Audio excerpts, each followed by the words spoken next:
BJP യുഗത്തിന് അവസാനമാവാൻ പോകുകയാണ് June 4. BJPയുടെ അഴിമതികളും മതഭിന്നിപ്പും ഭരണഘടനയോട് അട്ടിമറിക്കുന്നതിനുള്ള ശ്രമവും എല്ലാം ജനങ്ങൾ അറിഞ്ഞു തുടങ്ങിയിരിക്കുന്നു. അർഹമായ സാമ്പത്തിക സഹായം വെട്ടിക്കുറച്ചും തടഞ്ഞുവെച്ചും ഗവർണറിലൂടെ ഭരണത്തട്ടിപ്പ് തടഞ്ഞും തകർക്കാൻ നോക്കിയിട്ടും കേരളം തളർന്നില്ല. കഴിഞ്ഞ LDF സർക്കാർ നടപ്പിലാക്കിയ സമഗ്രവും ജനകീയ വികസന മാതൃകയെ കൂടുതൽ കരുത്തോടെ മുന്നോട്ട് കൊണ്ടുപോകാൻ ഈ കാലയളവിൽ സർക്കാരിന് സാധിച്ചുവെന്ന് മുഖ്യമന്ത്രി പിണറായി വിജയൻ. കേരള വികസനം പുതിയ ഉയരങ്ങളിലേക്ക് കുതിക്കുകയാണ്.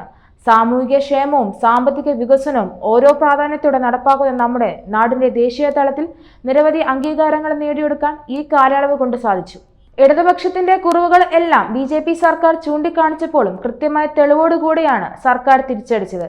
പരാജയഭീതി കാരണം പലവരെയും തള്ളിപ്പറയാനും ഒഴിവാക്കാനുമാണ് മോദി സർക്കാർ ശ്രമിച്ചത്.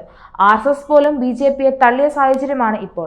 RSSന്റെ നയങ്ങളെ പാടെ അകറ്റി നിർത്തുകയാണ് BJP ഇപ്പോൾ ചെയ്യുന്നത് എന്നും തങ്ങളുടെ ആശയങ്ങളെ വിലയിരുത്താൻ ശ്രമിക്കുന്നില്ലെന്നുമാണ് BJP അധ്യക്ഷൻ പറയുന്നത്.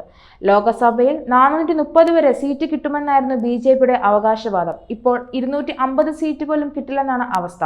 എല്ലാവർക്കും തുല്യമായ പരിഗണന കൊടുക്കുകയാണ് ഇടതുപക്ഷം ശ്രമിക്കുന്നത്.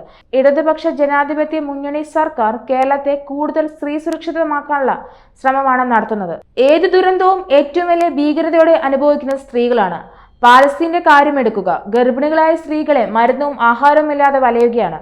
സോഷ്യലിസ്റ്റ് സാമൂഹ്യ വ്യവസ്ഥയിലാണ് സ്ത്രീകൾക്ക് ക്ഷേമവും ഭദ്രതയും സുരക്ഷതയും ഒക്കെ സമ്പൂർണ്ണമായി ഉറപ്പാക്കാൻ സാധിച്ചത്.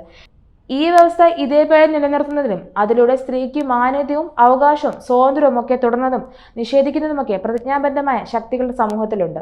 അത്തരം വിദേശത്തിന്റെ ശക്തികളെ രാഷ്ട്രീയമായി നേരിട്ടും പരാജയപ്പെടുത്തിയും കൂടി വേണം സ്ത്രീയുടെ സ്വാതന്ത്ര്യത്തിന് എല്ലാവിധേയമുള്ള അംഗീകാരം ഉറപ്പാക്കേണ്ടത്.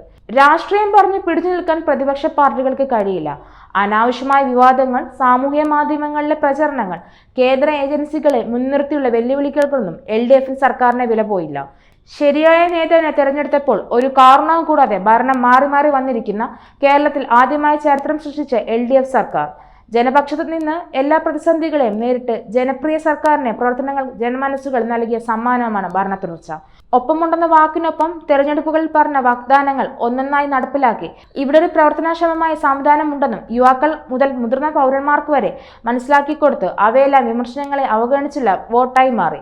ഇന്നും വെറും കേരളമല്ല, നമ്പർ 1 കേരളം എന്ന നിലയിലേക്ക് കൈപിടിച്ചുയർത്തിയ പിണറായി വിജയന് കേരളത്തിന്റെ മുഖ്യമന്ത്രിക്കെതിരെ പ്രധാനമന്ത്രി നരേന്ദ്രമോദി, കോൺഗ്രസ് നേതാവ് രാഹുൽ ഗാന്ധി അടക്കം പ്രമുഖ നേതാക്കൾ വിമർശനങ്ങൾ ഉയർത്തുമ്പോഴും അതിലൊന്നും അടിപതറാതെ മുന്നോട്ട് പോവുകയാണ് പിണറായി വിജയൻ.